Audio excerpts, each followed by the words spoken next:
Hi, AP Lang students. I wanted to provide you with a crash course over rhetorical analysis. You can use this page as notes because your exam is now open notes. I don't, however, recommend you have a bunch of notes in front of you. I think that might become a distraction. I think your best bet is to really know what to do when it comes to rhetorical analysis. Read the prompt carefully, make your own notes, and then respond to it with a strong essay. And that's hopefully what today is going to remind you how to do. When you receive the exam, it will look something like this. This prompt should look very familiar to you because you actually wrote for this in the fall for your conference essay. This is where Gandhi is trying to get Lord Irwin to rescind the SALT Act. Now, what students typically do is they skim this part up here. They skim the prompt, and then they jump right into the passage. That is a huge mistake that you will not make. What you will do instead is really spend some time with that beginning part because that's where the information about the rhetorical situation is. And you really need to think that through. Now, the rhetorical situation should come natural to you. It should be embedded in your mind at this point because I have quizzed you over the rhetorical triangle multiple times in class. We started with rhetorical analysis, and even this winter, we looked at our two big pieces, JFK and Martin Luther King's letter from Birmingham jail. We spent a great deal of time talking about the rhetorical situation. Just to review, you think through these things. Who is the speaker? What are this person's credentials? Not just the person's name. What background info do you have on this person? Job, gender, age? Then think about the audience. I really hope they give you a letter or a speech because those are easy. There's going to be a direct audience. But most nonfiction passages are just for a general audience. That doesn't mean that there isn't always a target. Think about this. What types of people might like this piece? What types of people would click on this if this were a web article? If someone wants to get something published, they have a target audience in mind. The subject is just the general topic. Purpose. Actually, with stable wording, they are most likely going to give you the purpose. It will be the infinitive phrase in the prompt: to inspire, to argue, to chastise, to motivate. Exigence. Exigence is the why. Why did the author pick up the pen? Why now? What motivated them to write? Let's look at a tweet and talk through a rhetorical situation. This is from a landlord named Chris, written to his tenants. Follow along as I read, and then let's think through a rhetorical situation. Hey everyone, I'm very sorry for the late message in regards to how rent payments will work from here on out. I would like to relieve some stress off your backs and let you all know that you do not have to worry about rent for the foreseeable future. I will give 30 days notice once we resume rent payments, but that won't be for a while. I know a lot of you have lost your jobs and are struggling. This is an unprecedented time, and I know what it's like to have no source of income. I am fortunate to still have my full-time job, and I want to be able to help others. Please, if you are financially struggling and are in need of anything essential, groceries, medicine, you name it, please text me or email me and I will grab it for you, free of charge. You do not have to pay me back. Even if you are capable of paying rent, hold on to the money for your own good. We do not know what's to come. I don't want any surprises to come for you. So for your own good, I recommend you keep it unless you absolutely want to pay it. I really don't care about money right now. I care about you. Your health and safety is the #1 priority. You shouldn't be struggling to find a roof for your family. Please do not hesitate to call me if you want to talk about anything. I'm here for you. Thanks, Chris. Let's talk through a rhetorical situation. Chris, that's his name. Now, what do we know about him? He is a landlord, and he obviously is doing pretty well. He still has a full-time job, and it's not customary for most landlords to not accept payment. He's doing so because of the exigence. Coronavirus, obviously. That's the game changer here. He wants to calm the fears of his tenants. That's his purpose for writing, and to provide this type of help for them. The subject is obviously finances. Now, why is it so important to think of a rhetorical situation? This may seem obvious to you, but if I said, okay, write me a rhetorical analysis, what's a rhetorical move that Chris made here? A lot of students would say, oh, he capitalizes you. He does that for emphasis. And if you wrote that in a paper, I would write out next to it, so what? Say more here, too obvious to state. That's not rhetorical analysis because it's not connecting back to how he's trying to move the audience. Why does he capitalize the you there? What is he trying to do? He's trying to show that his motives are selfless, not selfish. That's what he's trying to emphasize. When he capitalizes anything, he's trying to specify that he's willing to go above and beyond. It's not just about not taking money. It's how else can I help you? And that's shown with how he has chosen to capitalize that word. If we go back here, that's why the rhetorical situation is so important. When you read the passage, you aren't just reading for random rhetorical devices.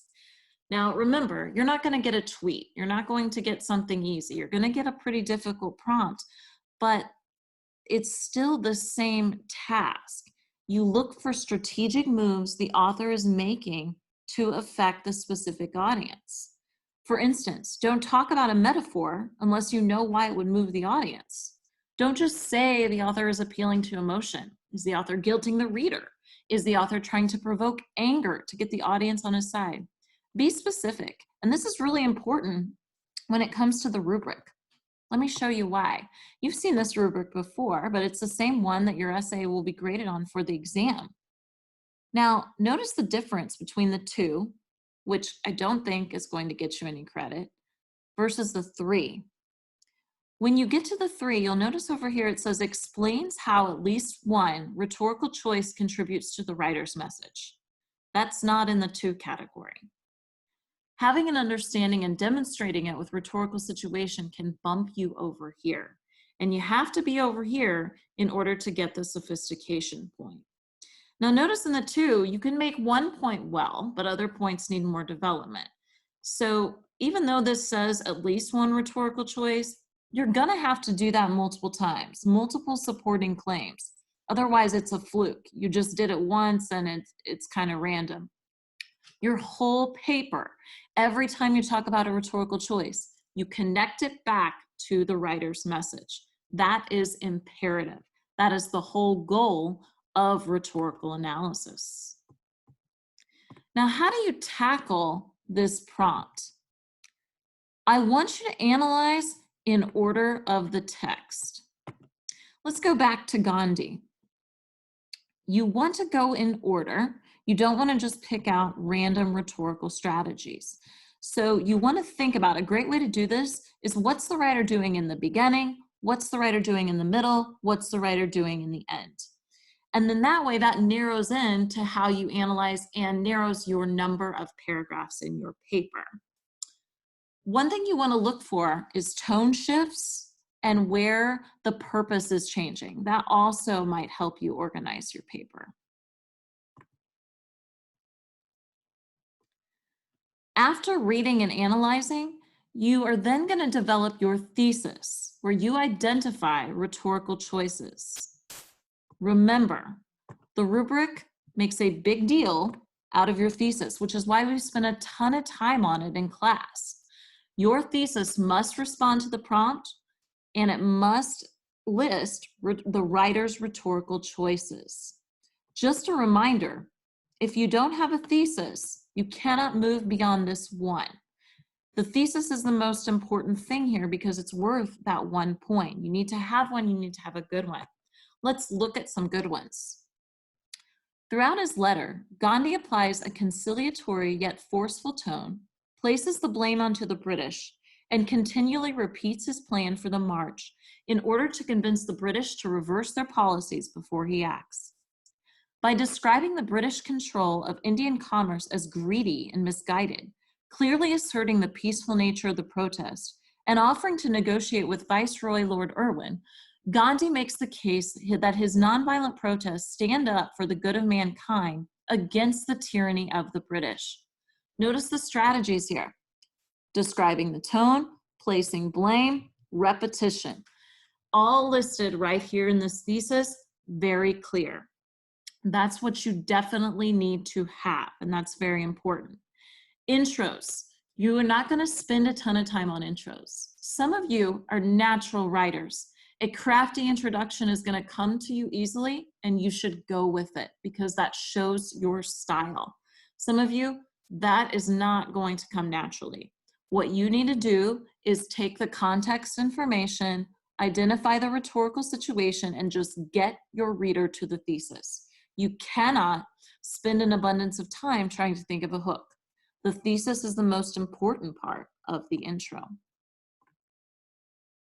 And again, we've spent a lot of time in class on intros.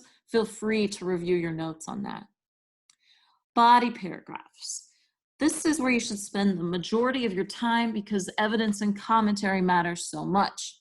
Your body paragraphs should have a strong topic sentence that relates back to your thesis, and they should loosely follow CQC.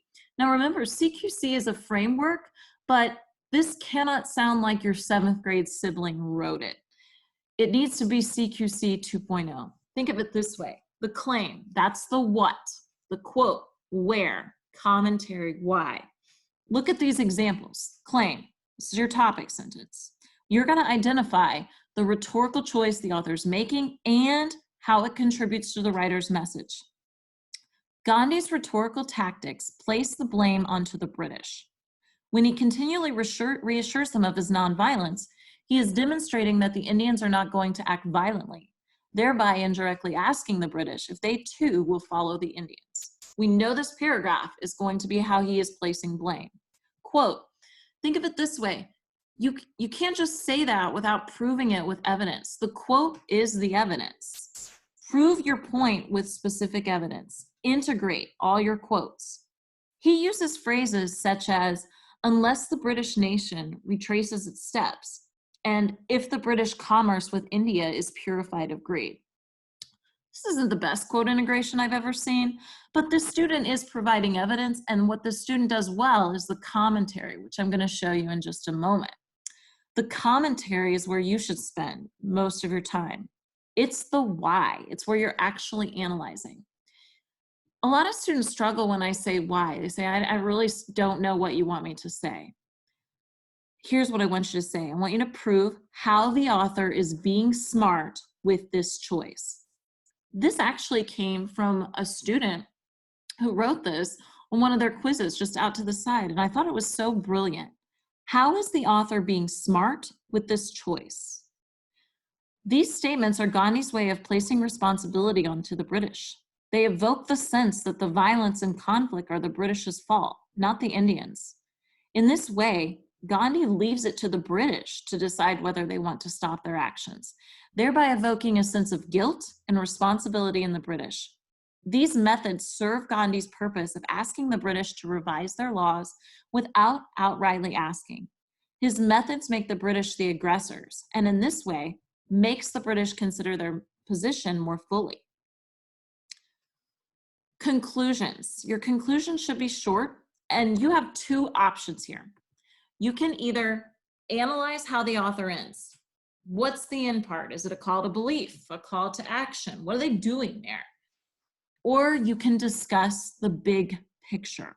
Why is this text important? Why is it necessary? Here's an example. Gandhi implores the British to consider his demands, yet still presents himself respectably and worthy of consideration. Although the letter did not work, retrospectively, this letter shows the fault of the British to not accept Gandhi and furthers Gandhi's legacy as the nonviolent aggressor. I want to show you with the rubric sophistication, because that's the one part of the rubric that we haven't touched on. Now notice with sophistication, there's 3 bullet points here that you may exhibit. An explanation of significance and relevance of the writer's rhetorical choices given the rhetorical situation. Basically, really understanding that rhetorical situation. An understanding of the passage's complexities and tensions. If you'll remember with the Gandhi prompt, or if you reread it on your own, really astute students realize that, yeah, not only does he want the SALT Act to be rescinded, he's seeking independence for India. And papers that got that showed a deeper level of thinking. Prose style that is consistently vivid, clear, and persuasive. That's you as a writer. That's you making moves as a writer. That's clear quote integration. Chunky quotes, it's all over the place. It's not clear. So that's very important. And the idea of just, again, you showing what you can do as someone who has been trained and knows how to write. Remember, you cannot get sophistication unless you're over here in this 3-4 range. But most of the time, if you make it over here, it's pretty easy to get that sophistication point. Now, that was kind of the crash course through the prompt. I put 2 boxes on here because I wanted you to be able to have these for the exam, but I hesitated. I wasn't sure if I wanted to. I wasn't sure if I wanted to give you just blanket rhetorical devices, or for that matter, rhetorically accurate verbs. I want to focus on the fact that, remember, you should only discuss these if you see these devices contributing to the author's overall message. Your best bet, again, is to read and then to figure out what's this author doing that is smart. That's the rhetorical choice. But if you happen to freeze, skim this list. These are the most common rhetorical choices that you might see. Rhetorically accurate verbs. This is kind of a bonus. I don't want you using these words if it doesn't come natural to you. But for those of you who are really trying to seek to expand your vocabulary, these are great verbs that we want to see as opposed to the author uses, the author utilizes, the author does, the author says. I would much rather hear you say the author bolsters his argument by, or the author is implying here that, but you can't use them in an incorrect fashion. If you don't know what admonish means and you use it incorrectly, that's certainly not sophisticated. So I don't want you trying to sub these out on exam day. This is only for people who want to kind of study in advance and want to work on their prose. So overall, again, this is Crash Course Rhetorical Analysis. On Wednesday, you're going to have an assignment where I want you to apply what we've talked about today when you're looking at a new reading. On Friday, I'm planning to host a Zoom where I go over that assignment and take any of your questions in preparation for the quiz, which you will take on Monday. That quiz is going to be summative, and again, next Monday. But the quiz is multiple choice in Schoology, and it's just testing your basic rhetorical analysis knowledge. I hope that you have a wonderful day. Take care.